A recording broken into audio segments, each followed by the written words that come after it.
In the quiet town of Eldwood, nestled between rolling hills and a winding river, lived a young woman named Lila Sterling. At 25, Lila was the town's librarian, a role she cherished not for its prestige but for the stories it allowed her to protect. Eldwood's library was no ordinary collection of books. It housed the Canon, a sacred anthology of tales that defined the town's history, culture, and identity. These were not mere stories but living narratives, believed to hold the essence of Eldwood's soul.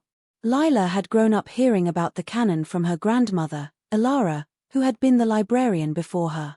Ilara would sit Lila on her lap and whisper, "The Canon is our truth, our heart. To respect it is to respect who we are." As a child, Lila imagined the Canon as a glowing book, pulsing with magic. As an adult, she understood it was more than that, it was a responsibility. The Canon was a collection of 12 leather-bound volumes, each containing stories of Eldwood's founding, its triumphs, and its tragedies. The books were ancient, their pages yellowed but pristine, preserved by the librarians who came before Lila. The rule was simple: the Canon was sacred. No one could alter its words, add to its pages, or question its truths. To do so was to invite chaos, to unravel the fabric of Eldwood itself. Lila's days were spent tending to the library, dusting the Canon's shelves, and reading to children who gathered for story hour. She was content, her life woven into the rhythm of the town. But contentment, she would soon learn, was a fragile thing. One autumn evening, as the leaves turned crimson and gold, a stranger arrived in Eldwood. His name was Julian Voss, a writer with sharp eyes and a restless energy. He wore a worn leather jacket and carried a notebook filled with scribbled ideas. Julian had come to Eldwood chasing a story, though he wasn't sure what it was yet.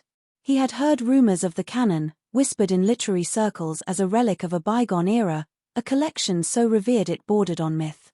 Lila met Julian when he wandered into the library, his boots leaving faint traces of mud on the polished floor. "I'm looking for the Canon," he said, his voice carrying a hint of challenge. "I've heard it's something special." Lila stiffened.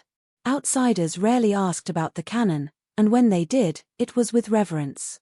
Julian's tone was different, curious, almost skeptical. "The Canon is not for casual reading," she said, her voice firm. "It's our history, our truth. Only those who respect it may see it." Julian raised an eyebrow, a smile tugging at his lips. "Truth. That's a big word for a collection of stories." Lila's cheeks flushed. "They're not just stories. They're who we are." Julian leaned against the counter, his gaze steady. "Who decides that? Who gets to say what's true?" Lila didn't answer. She couldn't.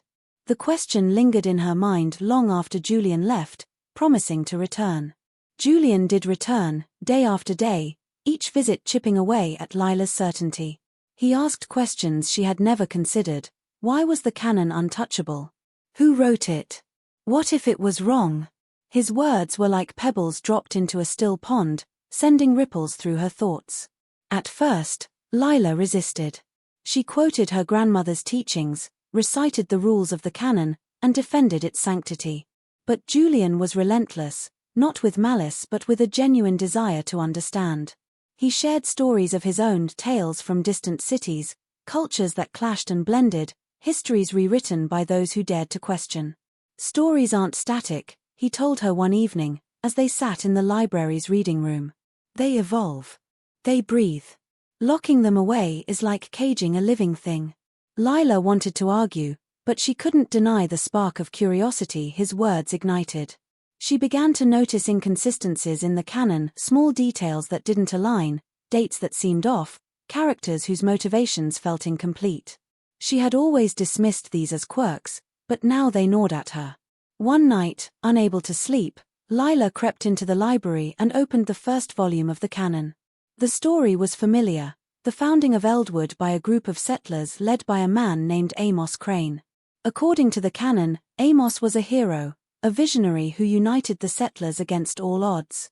But as Lila read, she noticed something she had overlooked before, a passing mention of a woman named Mara, who had guided the settlers through a brutal winter. Mara appeared only once, her role downplayed, her fate unclear. Lila's heart raced. Why was Mara's story so brief? Why had no one questioned it? She flipped through the other volumes, searching for more references to Mara, but found none. The omission felt deliberate, like a thread pulled from a tapestry. The next day, Lila confronted Julian. "I found something," she said, her voice trembling. "A name in the canon. Mara. She's barely mentioned, but I think she was important."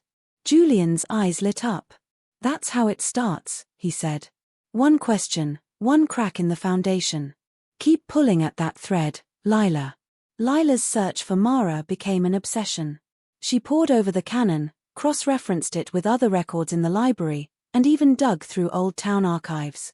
She found fragments, letters, diaries, a faded photograph of a woman with fierce eyes and a determined jaw. Mara had been a leader, a healer, a voice of reason when the settlers faced starvation. Yet the canon had reduced her to a footnote. Lila's discoveries shook her. The canon wasn't just incomplete, it was curated, shaped by someone who had chosen what to remember and what to erase. But who? And why? She shared her findings with Julian, who listened with growing excitement. "This is bigger than Mara," he said. "This is about the canon itself. It's not truth, it's a version of truth, written by people with their own biases, their own agendas." Lila recoiled. "You're saying the canon is a lie?" "Not a lie," Julian said gently. "A perspective. But perspectives can be challenged." "They should be." Lila's world tilted.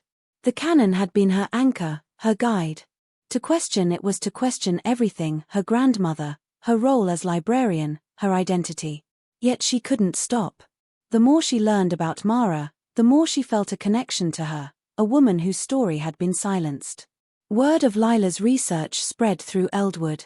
The townspeople were divided. Some, like Old Man Harrow, who had known Ilara, were outraged. "The canon is sacred," he bellowed at a town meeting. "You're spitting on our ancestors." Others, mostly younger residents, were intrigued. They began asking their own questions, digging into their family histories, uncovering stories that didn't align with the canon. The library became a battleground.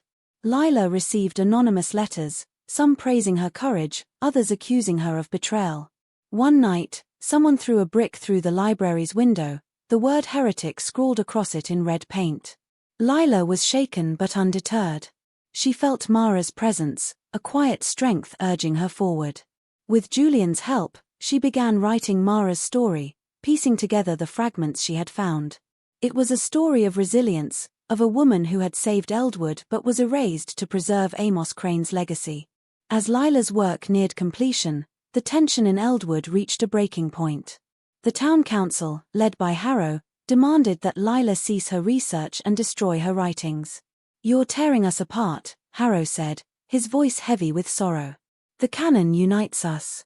Without it, we're nothing." Lila stood before the council, her manuscript clutched to her chest. "The canon isn't uniting us," she said. "It's hiding us from ourselves. Mara deserves to be remembered. We all do." The council voted to banish Lila if she refused to comply. Julian, who had become her closest ally, urged her to fight. "You're not just saving Mara's story," he said. "You're saving Eldwood's future." That night, Lila made her choice. She gathered the townspeople in the library, the canon's volumes displayed on a table. She read Mara's story aloud, her voice steady despite the fear in her heart. The room was silent, the weight of her words settling over the crowd. When she finished, a young woman named Clara, whose grandmother had spoken of Mara, stepped forward. "I believe you," she said. "I want to know the truth."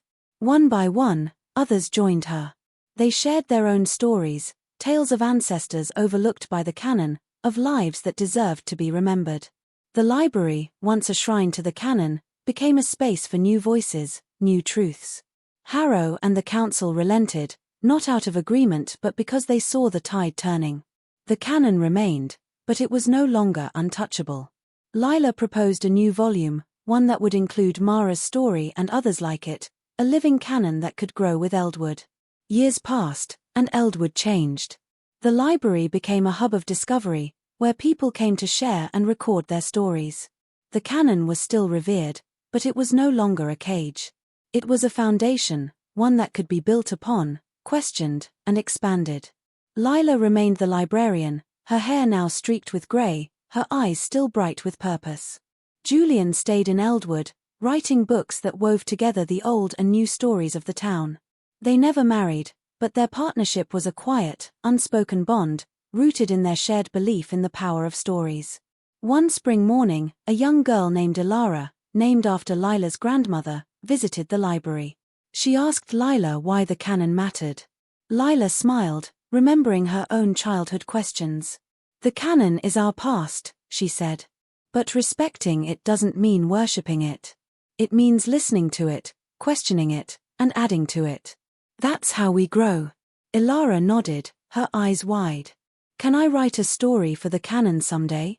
Lila handed her a blank notebook. "You already can." As Ilara ran off, her notebook clutched tightly, Lila looked at the canon's shelves. The 12 volumes were still there, joined by new ones, each a testament to Eldwood's evolving truth. She felt her grandmother's presence, not in the books but in the act of storytelling itself. Respecting the canon, Lila realized, wasn't about preserving it unchanged. It was about honoring its spirit by letting it live, breathe, and grow. And in that act, Eldwood found its truest self.